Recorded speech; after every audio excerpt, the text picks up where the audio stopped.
नमस्कार, public news देख रहे हैं आप। दिल्ली के लुटियन जोन में दशकों से चला आ रहा नेहरू गांधी परिवार का एकाधिकार अब समाप्ति की ओर है। 1947 के बाद से जिस तरह से इस पावर सेंटर के आलीशान बंगलों और जमीनों पर एक ही परिवार और उनकी पार्टी का कब्जा रहा, अब वह मोदी सरकार और न्यायिक निर्देशों के रडार पर है। इस पूरे विवाद के केंद्र में है कांग्रेस का पुराना मुख्यालय दिल्ली का 24 अकबर रोड। दशकों तक यह स्थान पार्टी की राजनीतिक गतिविधियों का केंद्र रहा है, लेकिन अब स्थिति बदल चुकी है। कांग्रेस को सरकार द्वारा एक नया और आधुनिक मुख्यालय आवंटित किया जा चुका है, जिसे इंदिरा भवन नाम दिया गया और जो दीनदयाल उपाध्याय मार्ग पर स्थित है। इसके बावजूद यह आरोप लगाया जा रहा है कि कांग्रेस पार्टी अपने पुराने दफ्तर 24 अकबर रोड को खाली करने में अनिच्छा दिखा रही है। सरकार की ओर से इस संबंध में नोटिस जारी किया गया है, जिसमें स्पष्ट कहा गया है कि चूंकि पार्टी को नया कार्यालय मिल चुका है और वहां वो काम भी कर रही है, इसलिए पुराने सरकारी आवास को खाली किया जाना चाहिए। यह मामला केवल एक भवन तक सीमित नहीं है, इसके साथ साथ अन्य संपत्तियों का भी जिक्र सामने आता है, जैसे 26 अकबर रोड जहां सेवादल कार्यालय है, 5 रायसीना रोड जहां यूथ कांग्रेस कार्यालय है। ये सभी स्थान दिल्ली के प्रतिष्ठित लुटियंस जोन में स्थित है, जो लंबे समय तक सत्ता और प्रशासन का केंद्र रहा है। दरअसल नेहरू गांधी परिवार ने जिस तरीके से ये पूरे लुटियंस जोन को कांग्रेस का जोन बना के रखा था, वो लुटियंस दिल्ली अब इन लोगों से मुक्ति चाहती है, क्योंकि 1947 के बाद से अब तक हमेशा से कांग्रेस के और खासकर नेहरू गांधी परिवार के दिमाग में रहा है कि आसपास का प्राइम लोकेशन है, सबके ऊपर कांग्रेस का और हमारे परिवार का कब्जा होना चाहिए। जैसे 24 अकबर रोड कांग्रेस का दफ्तर होगा, 10 जनपद सोनिया गांधी, उसके बगल में 26 अकबर रोड कांग्रेस सेवा दल का दफ्तर होगा, उसके पास में 5 रेजिना रोड यूथ कांग्रेस का दफ्तर होगा। ये सारे दफ्तर क्या कांग्रेस के लिए ही बुक कर दिए गए थे? पूरी कॉन्स्पिरेसी ऐसी चलाई गई कि आसपास के जितने बंगले हैं उन सब पर ऐसे कब्जा करो संस्थानों के आधार पर, या फिर कुछ रेंट, किराया ही क्यों न देना पड़े। कुछ रेंट देने का मतलब यह होता है कि जो खान मार्केट का रेंट है, कनॉट प्लेस के आसपास के एरिया में एक छोटे से ऑफिस या दफ्तर का 10 से 50 लाख का रेंट है। अगर एक फ्लोर लेते हैं तो उसका रेंट 25 लाख होगा। वहीं 2 एकड़ 3 एकड़ के बंगले का रेट न के बराबर है। यह कांग्रेस ने पूरी कॉन्स्पिरेसी की थी। 10 जनपद पर भी नोटिस जाने वाला है। ये 10 जनपद में सोनिया गांधी ने किस आधार पर अभी तक रह रही हैं। 15,000 स्क्वायर फीट का यह बंगला, जो प्रधानमंत्री के बंगले से भी बड़ा है, उस पर आपने कैसे कब्जा कर लिया? एक एक चीजों को देखें। 24 अकबर रोड इनको खाली करने का नोटिस दिया गया है। क्यों? क्योंकि आपने इंदिरा भवन बना लिया। आपको पहले ही कहा गया था कि आप इंदिरा भवन में शिफ्ट हो जाओ, और ये 2015 से ही चल रहा था। मोदी सरकार आने के बाद सुप्रीम कोर्ट का भी डायरेक्शन रहा है। ये सुप्रीम कोर्ट जाने की बात कर रहे हैं ना, सुप्रीम कोर्ट का भी डायरेक्शन रहा है कि ये जो लुटियंस दिल्ली के अंदर पार्टियों के कार्यालय हैं, मुख्यालय बनाए गए, कार्यालय बनाए गए अलग अलग पार्टियों के, जो भी नेशनल पार्टी बनती है उसी जगह पर किसी बंगले को अपना दफ्तर बना लेती है, और जो पार्टी का दफ्तर है, पार्टी का ऑफिस है, वो वहां पे मीटिंग चलता है तो उनके समर्थक आते हैं, भीड़ भाड़ होती है, गाड़ियां आती जाती है, तो उस जगह का ट्रैफिक कंट्रोल करना मुश्किल हो जाता है। इसीलिए उनको इस जोन से हटाकर दूसरे जगह पर ले जाया जा रहा है। कांग्रेस को भी जमीन अलॉट की गई और मनमोहन सिंह की सरकार थी उस समय से, ये वहां पे अपना दफ्तर शिफ्ट करने के लिए पैसे खर्च करते रहे। लगभग 250 करोड़ से ज्यादा रुपया खर्च कर दिया कांग्रेस ने इंदिरा भवन के लिए। तो अब 24 अकबर रोड क्यों? 24 अकबर रोड तो आपको खाली कर देना चाहिए। कोई नोटिस का इंतजार ही नहीं करना चाहिए, खुद से खाली कर दो। बगल में 26 अकबर रोड, यह कांग्रेस सेवा दल का संगठन है। यह कांग्रेस सेवा दल आपको अपनी इकाई है। आपने 26 अकबर रोड उसको अलॉट कर दिया और उसके बाद धीरे धीरे 12,30,000 रेंट पर इसे दिया। 2013 तक यह रेंट ही नहीं दिया गया था। कांग्रेस की सरकारें हुआ करती थी, उसके बाद भी रेंट नहीं दिया गया। इसके खिलाफ नोटिस जारी किया गया था कि लगभग 35 करोड़ आपके ऊपर रेंट बकाया है, लेकिन यह रेंट नहीं दे रहे हैं। फिर इनके ऊपर नोटिस जारी किया गया कि ऑफिस यहाँ से हटाओ, लेकिन फिर भी अभी ऑफिस पे कब्जा करके बैठे हुए हैं। फिर इंडियन यूथ कांग्रेस, ये 5 रेजिना रोड, ये कौन सा आपका आधिकारिक बंगला है? जो आप 5 रायजीना रोड पर अपने एक बंगले को कन्वर्ट कर दिया है इंडियन यूथ कांग्रेस को। क्या पूरे देश में जितनी पॉलिटिकल पार्टियां हैं, चाहे नेशनल पार्टी हैं, लेफ्ट की नेशनल पार्टियां हैं, सीपीआई है, सीपीएम भी रही है, भारतीय जनता पार्टी भी रही है, उसके बाद अब तो अरविंद केजरीवाल की पार्टी भी रही, बसपा भी नेशनल पार्टी रह चुकी है, एनसीपी भी नेशनल पार्टी रह चुकी है, तो ये सारी नेशनल पार्टियों के यूथ विंग के लिए क्या उस जोन में कोई दफ्तर आपने दिया? आपकी सरकारें थी, एक भी दफ्तर अलॉट नहीं किया, तो फिर 5 रेजिना रोड आपके पास क्यों होना चाहिए इंडियन यूथ कांग्रेस के नाम पर? इन लोगों ने सारे बंगलों पे कब्जा किया। इसी तरीके से कोई राज्यसभा सांसद, लोकसभा सांसद रहा, उसके बाद उसको वहां से हटा दिया गया और फिर उनको वॉर रूम में कन्वर्ट कर दिया गया। कांग्रेस के किसी चुनाव के लिए कार्यालय बनाया गया तो फिर उस दफ्तर ही बना लिया गया। ये अलग अलग क्षेत्रों में इन लोगों ने किया और इस तरह से रेजिडेंशियल इलाके जो इनके थे, जो इनके खानदान के लोग रहे, उसके ऊपर भी कब्जा कर लिया।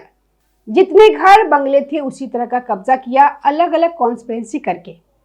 जवाहरलाल नेहरू 3 मूर्ति भवन पे, वहां पे वो रहे, 16 साल तक रहे, लेकिन उनकी मौत के बाद उसी जगह पे प्रधानमंत्री म्यूजियम एंड लाइब्रेरी अभी भी है।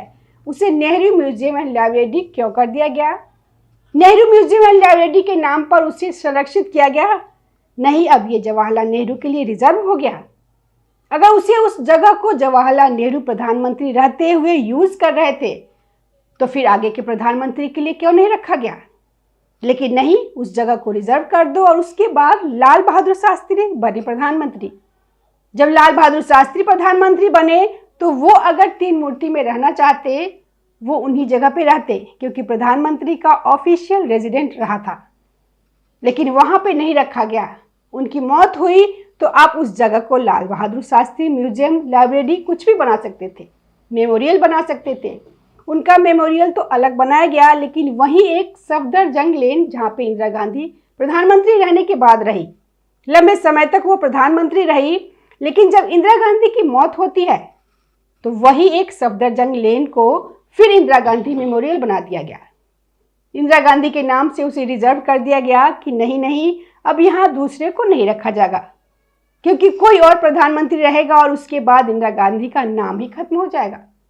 हमारे खानदान के जितने प्रधानमंत्री हैं उनके नाम से एक बड़ा सा स्मारक तो होना चाहिए और उसी पावर सेंटर के इर्द गिर्द होना चाहिए। राजीव गांधी प्रधानमंत्री बने। राजीव गांधी तो 7 लोक कल्याण मार्ग में रहते थे। प्रधानमंत्री रहते हुए जब चुनाव हार गए तो उसके बाद विपक्ष के नेता बन गए। वैसे स्थिति में उन्होंने अपने आप को 10 जनपद में शिफ्ट किया, लेकिन 10 जनपद में जाने के बाद राजीव गांधी की मौत होती है 1991 में। यह सोनिया गांधी क्या थी वहां पे? राजीव गांधी की मौत के बाद सोनिया गांधी कांग्रेस की मेंबर तक नहीं थी, लेकिन फिर भी कौन से पूर्व प्रधानमंत्री की विधवा को इतना बड़ा बंगला दिया जाता है जो प्रधानमंत्री के बंगले से भी बड़ा हो? 14,000 स्क्वायर फीट और इधर 15,000 स्क्वायर फीट, इतना गैप है। 10 जनपद को इन लोगों ने सजाया संवारा और उसके बाद ये सोनिया गांधी वहां जम के बैठ गए, पावर सेंटर बना के रख ली। कांग्रेस के मेंबर हो या ना हो, लेकिन कांग्रेस की पावर सेंटर तो सोनिया गांधी ही थी। कांग्रेस के अध्यक्ष भी बने। पीवी नरसिम्हा राव की सरकार थी, तो इसीलिए ना उन्हें वहां से हटा सके और ना वहां पे सोनिया गांधी के लिए कुछ बेहतर व्यवस्था कर सके, लेकिन उन्हें छेड़छाड़ नहीं किया। उसके बाद भी जब सोनिया गांधी ऑफिशियली कांग्रेस से जुड़ी, 53 दिनों के अंदर कांग्रेस के अध्यक्ष बन गई, फिर तो नेशनल पार्टी के नेशनल प्रेसिडेंट, आपको एक बंगला चाहिए ही, वो बंगला 10 जनपद का कब्जा कर लिया गया। अब उसे छोड़ने के लिए तैयार नहीं है। पार्लियामेंट्री पार्टी लीडर है ये पार्लियामेंट्री पार्टी लीडर। उसके बाद साथ में आप कभी भी कैबिनेट मिनिस्टर नहीं रहे, आप केवल सांसद रहे, तो इस आधार पर इतना बड़ा बंगला आपको क्यों मिलना चाहिए? लेकिन मिलेगा, क्योंकि ये अरविंद केजरीवाल का जो शीश महल है उससे कम लग्जरियस सुविधाएं नहीं है इसमें। ये जब 2013 से 2014 में, इससे पहले तक आरटीआई किया गया था, देवाशीष भट्टाचार्य ने किया था।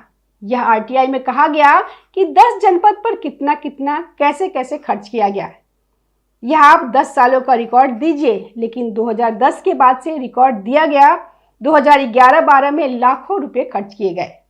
केवल बिजली की फिटिंग और मेंटेनेंस के ऊपर 2012 से 13 में इसके ऊपर लगभग 3.5 लाख खर्च किए गए। लेकिन उससे भी ज़्यादा चुनाव से ठीक पहले इन लोगों को लग रहा था कि 2014 के चुनाव में क्या होगा, क्या मनमोहन सिंह या कांग्रेस रिपीट कर पाएगी? उससे पहले अगर रिपीट नहीं कर पाए तो 10 जनपद तो फिर से हमें अपने खर्चे से चलाना पड़ेगा, बेहतर करना पड़ेगा। तो उसके बाद इन लोगों ने 2013-14 में 10 जनपद में बिजली फिटिंग से लेकर मेंटेनेंस के लिए 51 लाख रुपए खर्च किए। मतलब 5-6 सालों में आप एक बंगले में 61 लाख से ज़्यादा रुपए खर्च करते हो। बना बनाया बंगला है, उसमें रिनोवेशन का काम सिर्फ आपको करवाना था। अरविंद केजरीवाल का वही 50 लाख खर्च किया गया। यह कहा गया कि शीश महल है, ये शीश महल है। शीश महल बनाया केजरीवाल ने, लेकिन क्या सोनिया गांधी के शीश महल के बारे में कभी चर्चा होती है क्या? आप 2-4 साल के अंदर ये 61 लाख किस बात पे खर्च कर रहे हो? रंग रोगन करवाने के लिए। ये राहुल गांधी तो दीपावली में पुताई करवाते हैं तो वीडियो बनाकर बाहर डाल देते हैं कि हम अपने खर्च से करवा रहे हैं, कि सरकार के खर्च से करवा रहे हो, लेकिन फिर भी 10 जनपद पर अभी भी कब्जा जमाए हुए हैं।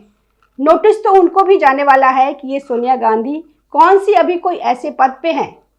मल्लिकार्जुन खड़गे कांग्रेस के राष्ट्रीय अध्यक्ष है, इनको एक बंगला मिलना चाहिए। राज्यसभा में एलओपी है, फिर भी एक बंगला तो कॉमन मिलेगा ही। लेकिन सोनिया गांधी पार्लियामेंट्री पार्टी का लीडर, किसी भी पार्टी के पार्लियामेंट्री पार्टी के लीडर के तौर पर किसी को बंगला अलॉट नहीं होता। तो उसके बाद तो आप क्या हो? आप संसदीय दल के नेता के अलावा एकमात्र सांसद हो, उसमें भी राज्यसभा से। ऐसे में राज्यसभा सांसद को इतना बड़ा बंगला किस आधार पे दिया जाएगा? नोटिस तो इसके पास भी जाएगा। ये सोनिया गांधी का पीएस हुआ करता था विंस्टन जॉर्ज, और वो पीएस उसे भी बड़ा बंगला चाहिए था। उसने चाणक्यपुरी में एक बंगला बुक किया और उसके बाद कांग्रेस के खाते में डाल दिया। अब उनको भी वही नोटिस भेजा गया है। ये सिर्फ और सिर्फ 24 अकबर रोड की बात नहीं है। पूरे लुटियंस दिल्ली के अंदर कांग्रेस ने जिस तरीके से सारे बंगलों पे कब्जा किया और अलग अलग क्षेत्रों में इसने नेहरू गांधी परिवार के नाम पे ये विरासत बना के रख दिया कि नहीं नहीं इन्हीं के नाम सामने आएगा।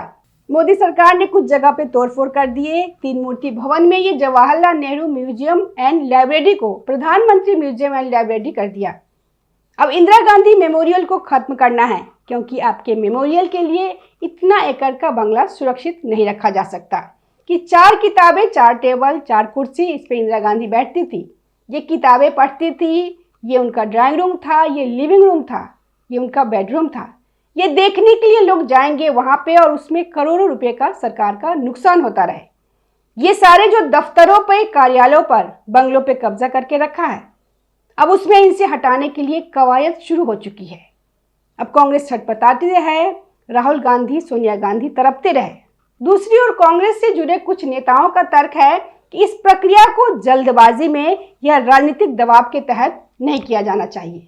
उनका कहना है कि ऐसे फैसलों में संस्थागत निरंतरता और ऐतिहासिक महत्व को भी ध्यान में रखा जाना चाहिए। इस संदर्भ में अभिषेक मनु सिंघवी जैसे नेताओं ने संकेत दिया कि यदि जरूरत पड़े तो इस मामले को अदालत में भी चुनौती दी जा सकती है।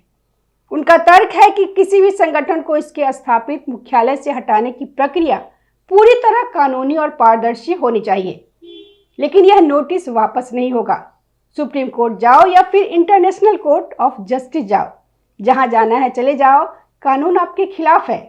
इसलिए कानून के खिलाफ जाकर आपके समर्थन में कोई फैसला नहीं आता। इसी कारण सरकार की ओर से यह तर्क दिया जा रहा है कि जिन संस्थाओं या व्यक्तियों को वैकल्पिक व्यवस्था मिल चुकी है, उन्हें पुराने आवास खाली करने चाहिए ताकि अन्य जरूरतमंदों को वह उपलब्ध कराया जा सके। दरअसल यह मामला केवल नियमों का पालन कराने तक सीमित नहीं है, बल्कि यह एक व्यापक संदेश भी देता है कि लोकतंत्र में संस्थाएं और संसाधन किसी एक दल या परिवार की अस्थायी संपत्ति नहीं होता। धन्यवाद। ताज़ा खबरों से जुड़े रहने के लिए हमारे चैनल को सब्सक्राइब करें और बेल आइकन को दबाना ना भूलें, ताकि हर खबर की नोटिफिकेशन आपको मिलती रहे।